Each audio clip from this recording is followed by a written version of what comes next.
안녕하십니까. 영리박사 유리 인사드립니다. 오늘 제2화 명리학의 시작입니다. 이 시간에는 사주팔자의 의미와 그리고 사주팔자를 구성하고 있는 천간, 지지는 무엇을 말하는가, 그리고 범양의 생성에 대해서, 또한 소양인, 태양인, 태음인, 소음인에 대해서도 설명드리는 시간이 되겠습니다. 그럼 사주팔자의 의미부터 시작하겠습니다. 제일 먼저 사주팔자란 무엇일까요? 신은 인간이 태어나는 순간 대자연의 기운을 담아 태어난 년, 월, 일, 12월로 각각 하나씩 4개의 기둥을 줍니다. 이 4개의 기둥을 사주라고 합니다. 다시 한번요. 신은 인간이 태어나는 순간 대자연의 기운을 담아 태어난 년, 월, 일, 12월로 각각 하나씩 4개의 기둥을 준다. 이 4개의 기둥을 사주라고 한다.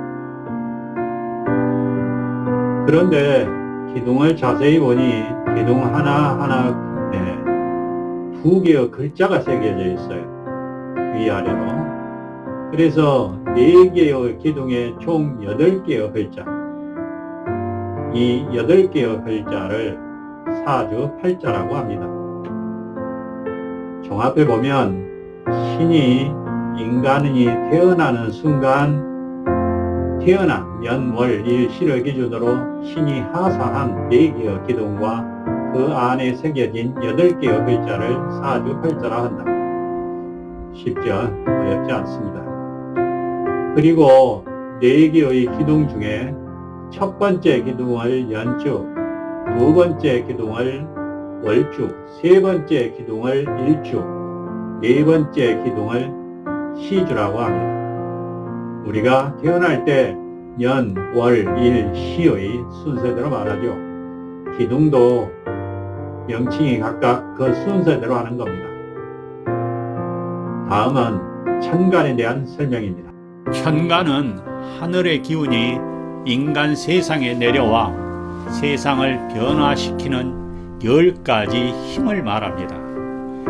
위 10가지 힘을 갑, 을, 병, 정, 무, 기, 경, 신, 임, 계로 표기합니다. 순서대로 외우실 겁니까? 당장 안 외우셔도 수업에는 지장이 없습니다. 자료화면 왼쪽에 항상 있습니다. 천간을 사람들은 십간 또는 그냥 간이라고 합니다.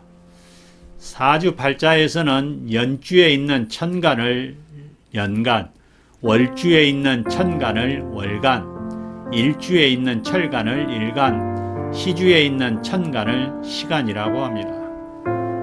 다음은 천간을 암기하는 방법 살짝 알려드릴게요. 우리가 갑을관계라고 하죠. 갑을관계의 두 병정이, 갑을병정입니다. 갑을관계의 두 병정이 무기를 들고 싸우니 옆에서 구경하던 경신이의 참을성이 임계점에 도달했다. 임계점, 한계점을 말하는 거죠. 그래서 갑, 을, 병정, 무기, 경신, 임계. 경신은 누구죠? 제 사촌 동생 이름입니다. 다음은 지지에 대한 설명입니다.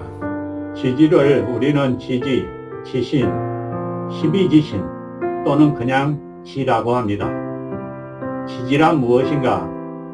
지지는 하늘의 기운이 땅에서 나타나는 12가지의 변화입니다. 어려운가요? 어렵죠? 천간과 연계해서 설명해 볼게요. 천간이란 하늘에서 내려온 보이지 않는 10가지의 기운을 말하고, 지지는 하늘에서 내려온 보이지 않는 10가지의 기운이 땅에서 나타나는 눈에 보이는 12가지의 변화와 순환입니다. 조금은 이해되시죠? 이 눈에 보이는 12가지의 변화가 바로 인묘진, 사오미, 신유술, 해자축입니다. 순서가 이상하죠? 원래 우리가 암기할 때 자축인묘, 진사오미, 신유술에가 맞죠? 하지만 실전용어로 이용하기엔 인묘진, 사오미, 신유술, 해자축 이라는 표현이 훨씬 편합니다. 다음은 지지와 사계절의 관계를 설명합니다. 인묘진은 봄을 나타내고 사오미는 여름을 나타내고 신유술은 가을을 나타내고 해자축은 겨울을 나타냅니다. 다음으로 지지와 방향의 관계를 설명할게요.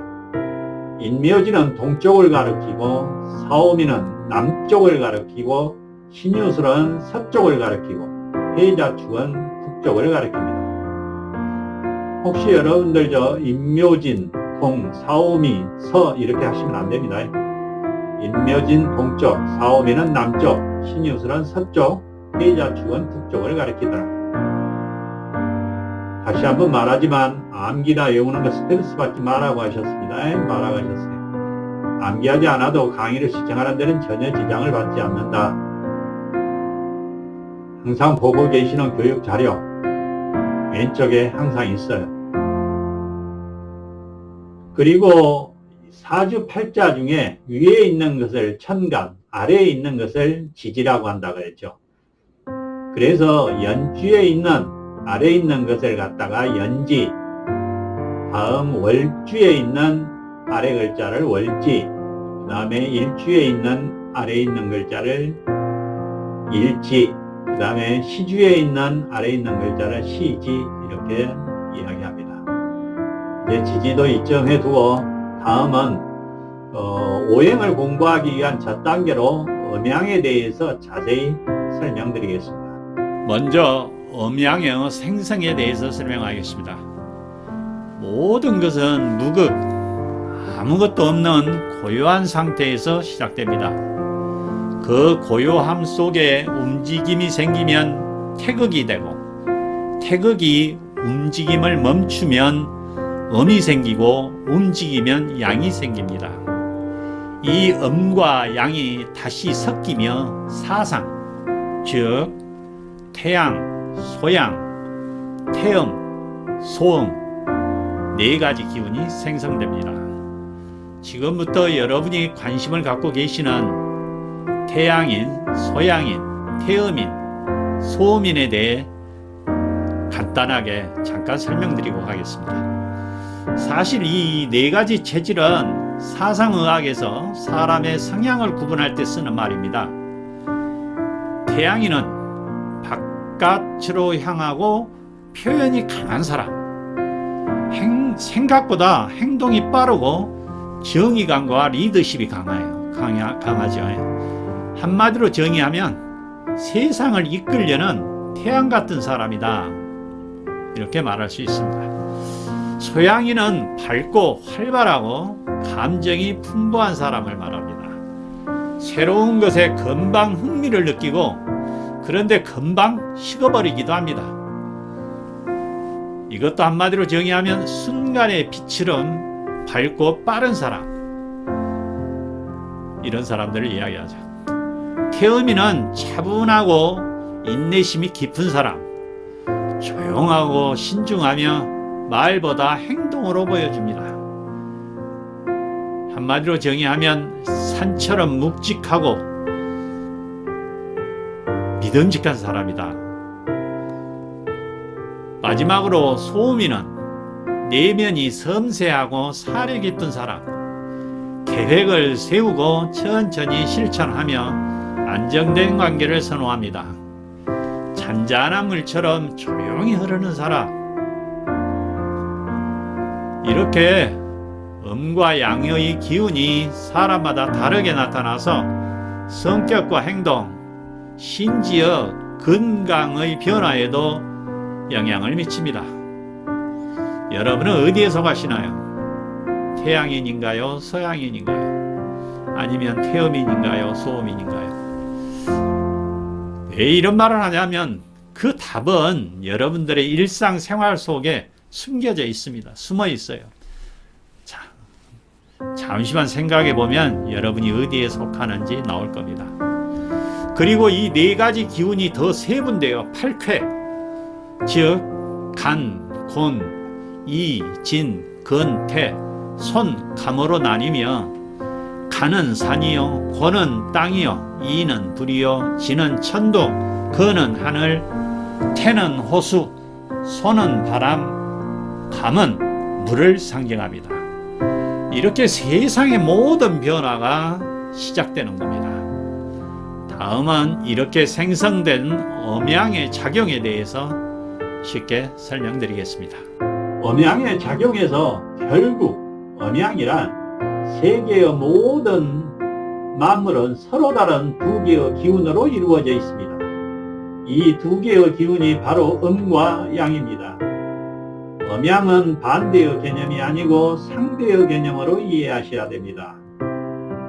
하나가 있으면 다른 하나가 반드시 존재하고 서로 밀고 당기며 세상을 움직입니다.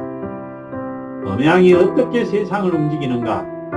먼저 밤과 낮을 예로 들어보겠습니다. 밤은 어둠 속에서 만물이 쉬며 에너지를 모으는 시간입니다. 낮은 해가 떠서 모든 것이 깨어나 움직이는 시간이지요.